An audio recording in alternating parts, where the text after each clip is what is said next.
Dan gold kembali mengalami penurunan yang sangat dalam. Hal ini terlampau dalam, atau bisa dibilang ini merupakan aksi balasan dari apa yang terjadi di bulan Juli yang lalu. Ada kenaikan bertubi-tubi sampai menciptakan rekor all new time high 2075. Lalu kemudian yang sangat kita nantikan adalah potensi koreksi tersebut. Meskipun di awal bulan Agustus saya sempat juga mengatakan bahwa kita menantikan pola ABC dari yang kita sebut dengan Elliott Wave, karena impulse atau areal untuk impuls kenaikan sudah terjadi dan sangat completely mencapai areal wave kelima. Lalu kemudian kita nantikan adalah pola ABC yang akan kemungkinan menjadi area koreksi. Tapi apakah ini koreksi yang kita nantikan? Oke, beberapa waktu lalu kita bertemu di webinar, saya sempat mengatakan beberapa poin yang menjadi cikal bakal positif ataupun cikal bakal negatif. Kita coba sesuaikan dengan apa yang terjadi di belakangan ini. Apakah ini memang keadaan di mana gold sudah tidak layak mengalami rally, atau bahkan tidak akan ada lagi area 2000 bahkan sampai akhir tahun atau mungkin di tahun ke depan. Oke, kita lihat catatannya seperti ini. Faktor penggerak emas, sisi positif adalah ekonomi yang masih tidak menentu atau uncertainty akibat COVID-19. Dan ini mengakibatkan emas menjadi safe haven. Lalu faktor negatifnya adalah kalau angka infeksi meningkat, lalu kemudian memaksa setiap negara bahkan melakukan lockdown. Ya, kita lihat dari sisi ini, dari poin ini, apakah yang terjadi? Apakah ada lockdown atau tidak? Jawabannya tentunya ada beberapa negara bagian yang melakukan lockdown, ada juga yang masih tetap berjalan seperti biasa. Dan saya menganggap Amerika masih tetap dengan apa yang sempat disampaikan oleh Trump tentunya, bahwa dia tidak akan melakukan shutdown ekonomi kembali meskipun angka virus corona kembali melonjak. Dan itu diimbangi dengan apa yang disebut dengan penemuan ataupun bahkan pengembangan vaksin. Bahkan Vladimir Putin itu mengatakan bahwa mereka sudah akan mengedarkan per bulan ini untuk tenaga kesehatan, lalu di bulan Oktober adalah untuk massa. So, di poin kedua, suku bunga tetap dipertahankan di area rendah atau mendekati 0. Inilah sisi positifnya. Lalu kemudian dalam jangka waktu lama, Fed di beberapa waktu yang lalu sudah menegaskan bahwa mereka tetap dalam kebijakan moneter yang akan dipertahankan dalam waktu yang lama. Bahkan Reserve Bank of New Zealand tadi pagi juga mengatakan hal yang serupa. Monetary policy tetap akan dipertahankan sampai kurang lebih keadaan stabil, dan lalu kemudian juga mendorong pembelian aset atau obligasi. Dan ini adalah QE. QE tetap berjalan. Lalu kemudian dan lihat dari sisi negatif, pengetatan kebijakan monetary tightening membuat investor akan berburu pada aset yang jauh lebih memiliki imbal hasil tinggi. Ini ditandai dengan minat terhadap risk aset. Contoh yang paling mudah adalah indeks saham yang memiliki imbal hasil lebih tinggi. Tapi kita lihat dalam kondisi yang poin kedua ini, apakah kondisi sekarang sudah sesuai? Mana yang sesuai? Apakah sisi positif atau sisi negatif? Kalau misalkan Anda beranggapan bahwa sisi negatif sudah ada, ditandai dengan pengetatan kebijakan. Salah satu contohnya adalah kenaikan suku bunga. Apakah Anda melihat salah satu atau mungkin saja beberapa bank sentral atau mungkin bahkan semua bank sentral sudah melakukan kebijakan untuk mengetatkan kebijakan? Dalam hal ini, kalau misalkan Anda tidak mendapati itu, maka penurunan emas 2 hari terakhir walaupun begitu dalam, berarti bukan cikal bakal sebagai emas sudah selesai. Lalu kemudian poin yang ketiga yang tidak kalah penting adalah paket kebijakan moneter akomodatif. Bank sentral maupun pemerintah keluarkan stimulus. Ya, ini adalah sisi positifnya yang kita kenal dengan QE. Lalu kemudian sisi negatifnya, kalau ekonomi pulih lalu Fed menarik atau yang kita sebut dengan tapering, menarik semua paket stimulus. Di antara keduanya, dari sisi positif ataupun sisi negatif di poin ketiga ini, apakah ada kondisi yang sama? Well, jika Anda tidak mendapati hal yang sama, maka kemungkinan potensi ini masih belum menguraikan bahwa emas turun, menandakan berakhirnya rally emas di kemudian hari.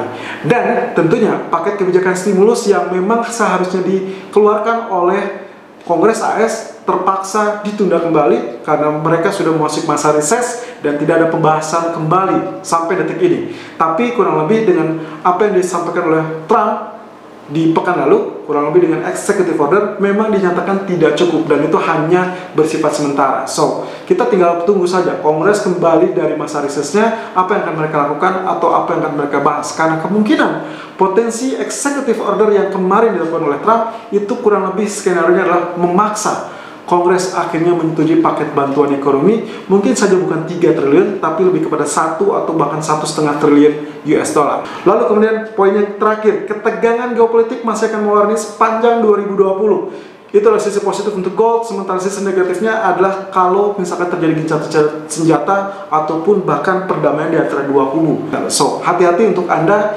yang terlampau euforia karena penurunan yang sangat dalam. Memang ini sudah diduga-duga karena area kenaikan sudah terlampau cepat, bahkan terlampau tinggi. Totally, emas naik dari 1450 sampai area 2075. Dan kali ini penurunan sudah mencapai area 1862. Apakah ini berarti area kenaikan yang sudah terjadi sepanjang 1 tahun terakhir ini sudah ditutup? Karena kemungkinan potensi koreksinya 50% area atau bahkan mungkin lebih, itu adalah potensi peluang Anda untuk kembali melakukan buy on dip untuk kategori medium term. Karena Fed ataupun bank sentral lain belum mengumumkan tentang pengetatan kebijakan. So, kita akan lihat technical view untuk kali ini saya split untuk 2 hal. Ada kemungkinan potensi buy on dip untuk kategori medium term yang bisa Anda mulai manfaatkan karena area-area yang cukup ekstrim dengan area penurunan. Lalu kemudian yang kedua adalah dengan intraday trading atau short term only. So, kita lihat technical view 12 Agustus 2020. Irfan untuk Agrodana. Technical view gold 12 Agustus 2020 per jam 12 lewat 5 menit waktu Indonesia bagian barat, high 1929.20, low 1862.70 dan running price bertahan di 1881.00. Oke, kemarin kita mendapatkan area ini seperti ini teman-teman. Ya, kurang lebih ini dengan area tertinggi 2075 dan 100% di 1939. Tapi ternyata ini tembus area 100%-nya. Jadi kemungkinan saya tidak akan menggunakan lagi, tapi walaupun di sini sebetulnya ada extension ya. 161.8%-nya di 1855.60. Sampai sekarang area terendah adalah 1862.70. Oke, dikarenakan 100% yang kita gunakan, kita hapus dan ini yang saya dapatkan. Ingat bahwa area trend channel ini 2 minggu yang lalu kita sempat gunakan, lalu kemudian beberapa atau di awal bulan yang lalu juga saya sempat mengatakan kita menantikan potensi koreksi sebetulnya dikarenakan area wave kelima dari Elliott Wave totally sudah selesai dan apapun yang terjadi berikutnya seharusnya akan terjadi koreksi dengan wave ABC, tapi ternyata tidak terlampau dalam ataupun tidak terlampau berhasil. Nah, kemudian kalau dilihat juga saya coba tarik garis di sini area merah. Saya coba tarik garis trendline dari tanggal 20 Maret 2020 dengan area terendah adalah 1455. Lalu kemudian extend titik keduanya adalah 8 Juni 2020 dengan area 1677. Kemudian extension ternyata kita dapati seperti ini. Artinya kalau misalkan selama area ini cukup efektif maka kita mendapati area support kuat di area kisaran 1855 ataupun 1860. Jadi ini harap berhati-hati begitu dia sudah menyentuh sampai saat ini adalah 1862. Tapi kita akan lihat ya potensi ini sepertinya lebih kecenderungannya adalah pengulangan dari apa yang sempat terjadi di bulan Maret. Sebetulnya dari November sampai di Februari kurang lebih kita mendapati area kenaikan sebagai Elliott Wave seperti demikian. Ini adalah 1, 2, 3, 4, 5. Berarti titik puncaknya di sini. Lalu kemudian di bulan Maret ternyata dia mengalami penurunan. Nah, kurang lebih inilah penurunan yang terjadi. Ini adalah waktu awal diumumkan pandemi. Jadi kalau kita lihat dari sini, potensi penurunannya mirip dengan apa yang terjadi. Setelah Elliott Wave bertubi-tubi mengalami kenaikan, termasuk juga yang terlampau cepat menyentuh 2075. Padahal kita memprediksikan 2075 ataupun 2100 itu baru akan terjadi di akhir tahun ini. Tapi dikarenakan sudah terlampau cepat, overbought, dan really overbought, semua aspek sangat menentukan tentang potensi koreksi yang seharusnya terjadi di beberapa waktu lalu. Namun tidak kunjung muncul sehingga akhirnya dalam pekan ini kita mendapati potensi penurunan sebagai koreksi yang sangat dalam. Dan memang ini sangat-sangat unexpected ya. Meskipun secara teknikal memang overbought. Nah, potensi penurunan yang saya maksudkan di waktu webinar Juni ataupun Juli bukan seperti ini. Karena potensi penurunan itu seharusnya akan terjadi saat Fed mengumumkan tentang pengetatan kebijakan. So, itu yang harusnya terjadi. Tapi kurang lebih gambarannya seperti ini. Ini yang akan terjadi kalau misalkan sampai Fed mengumumkan kebijakan kenaikan suku bunga atau bahkan mencabut paket stimulus. Tapi sampai saat ini belum ada paket stimulus yang dicabut, maka kemungkinan potensi ini masih kita asumsikan sebagai koreksi. Koreksi yang cukup dalam dengan area koreksi, area garis merah sebagai trend line. So, kalau misalkan kita ingin ukur, sebetulnya bisa saja mengukur dari area ini. menggunakan Fibonacci retracement, dan ini saya asumsikan sebagai area kenaikan pertama boosting yang sangat besar di kurang lebih bulan Juli ya, 16 Juli dengan area tertengah 1797.30 dengan 2075. Jadi 76.4% itu akan berada di 1862.80 persis dengan area terendah yang sampai saat ini terjadi. Jadi kalaupun normal seharusnya ini akan terjadi rebound teman-teman. Jadi harap berhati-hati di area 1762 ini.